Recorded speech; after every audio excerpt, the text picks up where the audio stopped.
Gustave, a legendary crocodile, a serial killer, responsible for 300 deaths along the shores of Lake Tanganyika. Hit that like button and subscribe right now. This is the terrifying true story of Gustave the killer crocodile. Welcome to Final Affliction. Many cultures have their myths and legends. Stories are passed down the generations, growing more and more dramatic over the decades. Mythical creatures excite people young and old. In America, the elusive Bigfoot is said to roam the forests. In Scotland, the prehistoric Nessie or Loch Ness Monster. And in the Himalayas, sightings of Yetis keep the legend alive. But none is more terrifying than Gustave. Unlike the other mythical creatures across the world, Gustave is known to exist. There is no question about it. He is an enormous Nile crocodile, and he is thought to be responsible for 300 deaths along the shores of Lake Tanganyika. Measuring more than 20 feet long, he is 3 times larger than other crocodiles in the African waters, but he is slow and cumbersome, unable to capture typical prey like fish and small mammals with their lightning-fast reactions. Instead, he exists on a diet of people, dragging unsuspecting fishermen from their boats or early morning bathers from the muddy riverbanks. He prowls his territory, always on the lookout for a meal, always looking for an opportunity to satisfy his insatiable appetite. He threatens people from 4 different countries, as Lake Tanganyika, the second largest in East Africa, lies within Tanzania, the DRC, Zambia, and Burundi. He patrols the Ruzizi River, which flows from Lake Kivu into the northern tip of Lake Tanganyika. His main hunting ground appears to be along the lake's northeastern shore, running the length of Burundi. He is sometimes spotted sunning himself on an island in the middle of the water, his enormous body glistening in the sun. The civil unrest and ethnic tensions in the region are thought to have developed Gustave's taste for human flesh over the years. With bodies landing in the rivers and lakes, humans provided a significant amount of food for the enormous reptile, and as he grew larger still, he found that capturing comparatively slow people was easy. He plucked fishermen from their boats or knocked them into the water. He used his powerful tail to swipe at children playing at the water's edge and was caught on camera hitting an adult on the riverbank. He was cunning and deceptive. He was clever and resourceful. When self-acclaimed naturalist Patrice Faye first heard about the mysterious disappearance of locals along the shores of the lake, he decided to investigate. He was a French national, but resident of Burundi. Everybody he spoke to knew about Gustave, the killer crocodile. And although there were sometimes only glimpses of him, the sheer size of the reptile made him indistinguishable from others in the region. One year, Patrice followed a path the crocodile took along the Burundi shoreline between the villages of Kanyosha and Manago and Kabizi and Magara. Along that route, he reported that a total of 17 people were eaten by Gustave in that single year. This was no myth. This was fact. In an attempt to save the people living on the shores of Lake Tanganyika, Patrice devised a trap. He hoped to secure the 20-foot, 2,000-pound crocodile and either kill him or relocate him. By 1998, Gustave had terrorized the locals for 20 years. Patrice decided to devote his life to capturing the elusive beast and secured a license to kill him that year. But as time went on, he changed his mind, instead planning to fit a tracking device on Gustave so that locals knew of his whereabouts.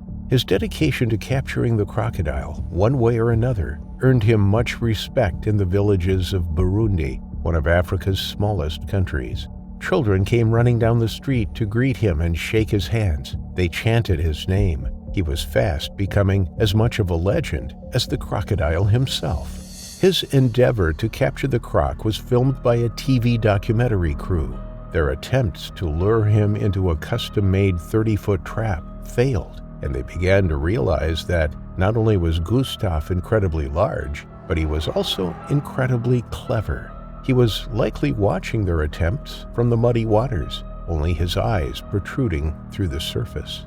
One final attempt to catch him took a Jurassic Park-like angle. Patrice secured a goat inside the trap in the hope that fresh meat would entice Gustave in. They set their camera traps, each equipped with night vision and motion sensors, and waited.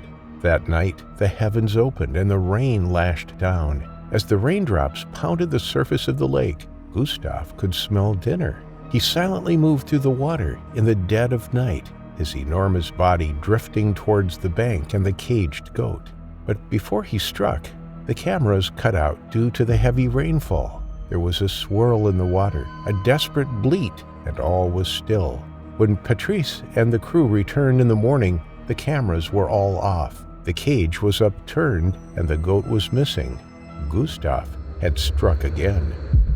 When Patrice began his investigations into the fabled croc, he heard countless stories of loved ones lost to the reptile's jaws. One which stuck in his head was the story told by Netegeka Abia, now a widow and mother of one. It was afternoon, around 3 o'clock. She and her husband Mayoya had just finished eating. Mayoya said that he would be back shortly and headed down to the river to wash up their things.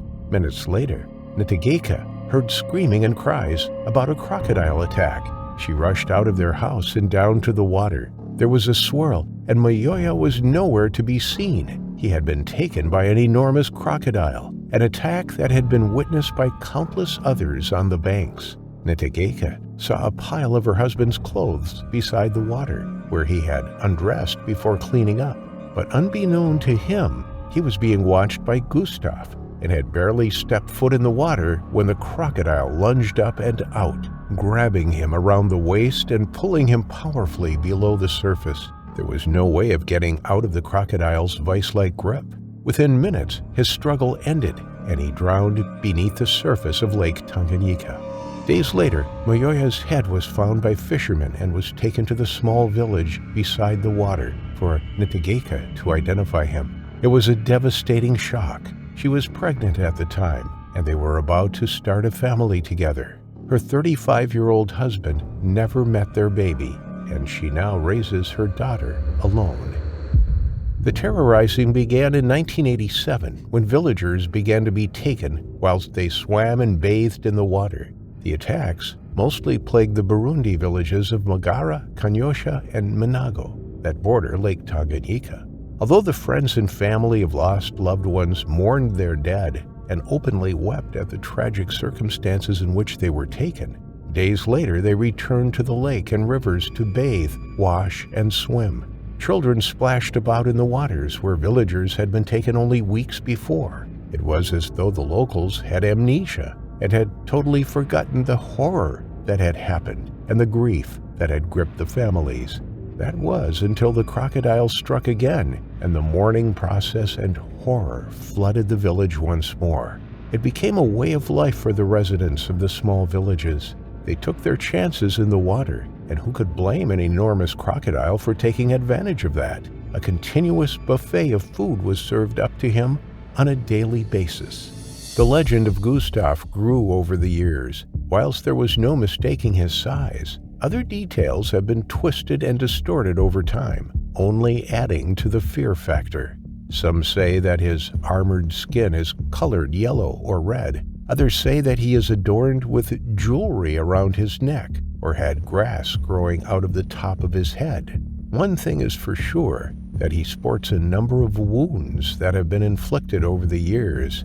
On his head is a clear gunshot wound, the one that he clearly survived, adding to the belief that he is indestructible. He also had war wounds on his side where he had been struck with sticks or spears, probably in an attempt to rescue yet another poor soul dragged from the banks. The locals in East Africa believe that Gustave kills for sport, that he enjoys dragging men, women, and children to their deaths. Often the remains are found days later, only a single bite taken from the body. But crocodile experts say that crocodiles do not take prey for fun. They only hunt when they are hungry, and they will only eat until they are full. Often crocodiles only consume small amounts of the prey they take, and despite his enormous size, Gustave, as with all crocodiles, doesn't require that much food to keep him going. Their slow metabolism means that they can go months without a meal. Although Gustave is likely to have been responsible for many human losses along the lakeshore, no one can be certain that he has taken 300 lives. This is likely an exaggeration, and he hasn't been seen for some years now. If he were still alive today, he would be more than 80 years old, older than any other crocodile in the world. Has the great Burundi legend finally met his demise? Or is Gustave, the killer crocodile, still waiting in the river for its next unsuspecting victim, ready to take another poor villager to their terrifying final affliction?